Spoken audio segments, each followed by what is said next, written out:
दूसरों की बहू बेटियों को परेशान किया करते थे। तो गांव के लोगों ने सोचा यार इसका किया क्या जाए, करें क्या। इसको कितना ही समझा लिया, पीट लिया, फिर भी उसको समझ में ना आया, क्योंकि वो उसका आचरण में ही गलत था। तो सबने, गांव वालों ने मीटिंग की, बुजुर्गों ने मीटिंग की। तो उसका किसी ने बोला एक काम करते इसकी एक टांग काट देते हैं। तो बोलिए नकली लगा लेगा दूसरे। हाँ यार। किसी ने कहा एक हाथ काट देते हैं, बोले नकली हाथ लगा। बोले इसका कान काट देते हैं, तो बोले कान में कपड़ा बांध लेगा। बोले इसकी एक आंख फोड़ देते हैं, बोले चश्मा लगा लेगा, ये चश्मा लगा लेगा। अब गुरुजी गिलास में लाना तो किसी बुजुर्ग ने, उन बुजुर्गों में से एक बुजुर्ग ने कहा यार एक काम करो, सबसे अच्छी बात है कि नाक काट दो बोले इसकी। अब सबने बोले हाँ ये बात सही है, नाक कट गई, उस पर कपड़ा भी नहीं टिकता। अब मास्क लगाना, नक्कों में कपड़ा भी नहीं टिकता, बोले इसकी नाक काट देते हैं। अब नाक कट गई तो हुआ यूं कि वो जहाँ जाए नकटे पापा जी आ गए, नकटे फूफा जी आ गए, नकटे जिया जी आ गए। अब वो किसी भी रिश्तेदारी में जाए, जहाँ जहाँ वहाँ नकटा, वो छाप लग गई नकटे। अब करें क्या। तो उसने एक दिन सोचा यार मैं नकटेपन से बाहर कैसे निकलूंगा, पूरे सारे समाज में नकटा नकटा कहने लगे, नाम ही भूल गया मेरा। तो उसने एक दिन बैठे बैठे सोचा क्यों ना यार मैं साधु बन जाऊं, बाबा बन जाऊंगा, तब मेरे को शायद ये। तो वो कहीं हरिद्वार ऋषिकेश इधर के भागा होगा, जमात के साथ रहे वो। तो उन्होंने भी भाई काफ़ी दिन उनके साथ में रहे, तो कुछ तो संगत का असर हुआ, तो उनके भी कुछ चेले एले बन गए, काफ़ी उनका भी वो हो गया। लेकिन दुविधा ने पीछा नहीं छोड़ा, भाभी दुविधा ने वहाँ भी। अब ये दिन क्या जाए कि नकटे गुरुजी आ रहे हैं, आज हमारे यहाँ नकटे गुरुजी आ रहे हैं, कोई के नकटे स्वामी जी आ रहे हैं, नकटे महात्मा जी आ रहे हैं, वहाँ भी मन। उन्होंने सोचा सारा नकटापन जा नहीं रहा हमारा, अभी जाएगा। तो फिर उन्होंने क्या किया यार, अब कुछ न कुछ तो। गोविंद आपको पानी पीना पड़ेगा। क्यों पानी क्यों नहीं पी रहे?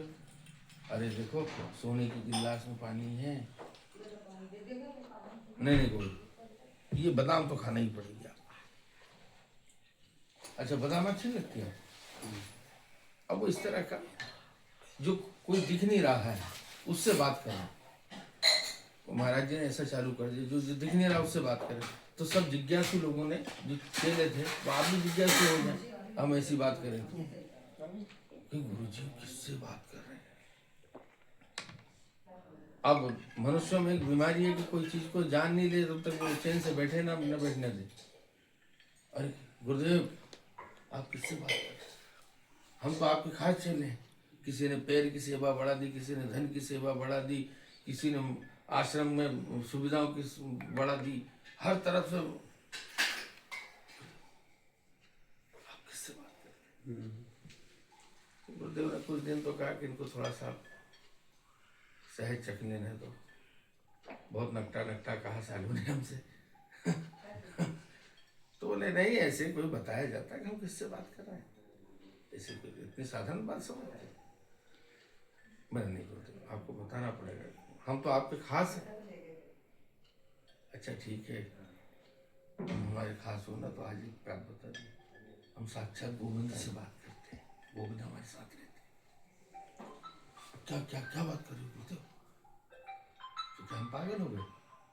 जो बादाम खिला रहे, चाय पिला रहे, उनको पहले बोल रहे, वो हमसे बोल रहे, हम क्या पागल हो गए?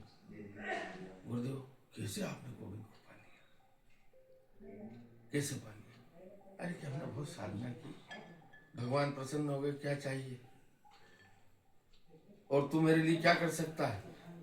तो मैंने हमने कहा कि देखिए बोले प्रभु ये तो सब दूसरी बार लग जाएंगे हाथ पैर, उसको सब उनकी बात याद आई, हाथ पैर तो दूसरी बार, पर मैं अब जो मनुष्य के पास होती है वो केवल नाक। तो भगवान ने कहा अच्छा तू तेरी नाक दे दे, तो मैंने भी भगवान से कह दिया मैं नाक तो दे दूंगा पर मेरे साथ गोविंद आपको रहना पड़ेगा। हाँ, हमने नाक दे दी, गोविंद तब से हमारे साथ रहते। ये देखो ये बैठे, देखो वो हंस रहे हैं तुम पे, वो तुम पे हंस रहे हैं, देखो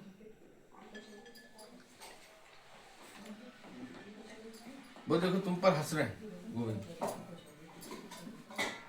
अब मरे जाए नाक कटाने के लिए कि मैं पहले कटाऊं क्यों, वो पहले कटा क्यों, आपको गुरुजी दिख रहा है तो भगवान कैसे मिलेंगे, पहले कटाना पड़े। कटवाना कि कटवा लीजिए आप। गुरु जी की और व्यवस्थाओं में इजाफा हो गया, व्यवस्थाएं बढ़ गई। गुरु जी ने सोचा कि हाँ यार ये ज़्यादा हमको चिढ़ाया है इसके घर में, इसलिए इन लोगों ने हमको ज़्यादा नकटे नकटे कहा।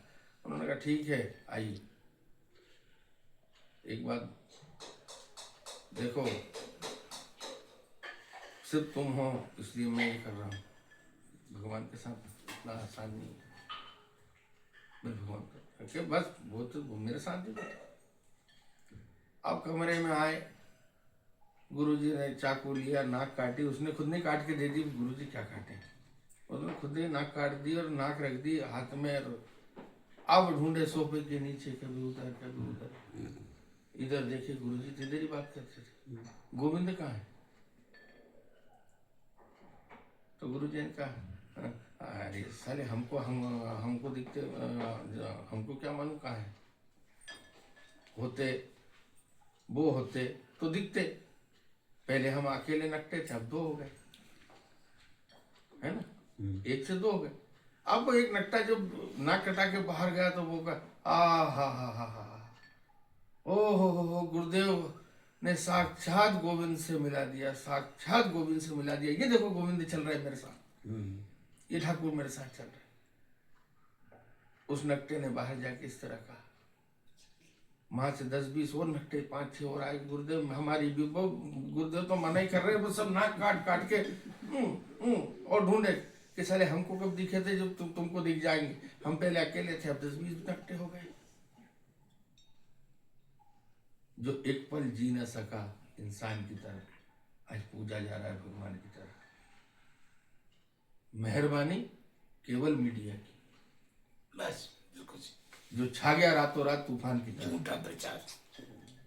पहले बड़ी मुश्किल से मिलते जुलते थे संत, बड़ी मुश्किल से कि महाराज हमारे घर आइएगा। अरे हाँ बिल्कुल आएंगे, सीताराम जी कृपा होगी जरूर आएंगे। पहले बड़ी मुश्किल से मिलते जुलते थे संत, आज बिक रहे हैं सामान की तरह। मर्यादा खत्म कर दी, संतों की मर्यादा इन लोगों ने खत्म कर दी।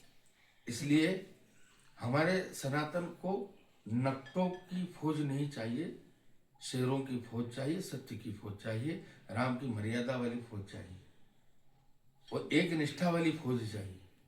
संत जी गुरु वही होता है जो कटु बोलता है, जय और श्री राम। जितनी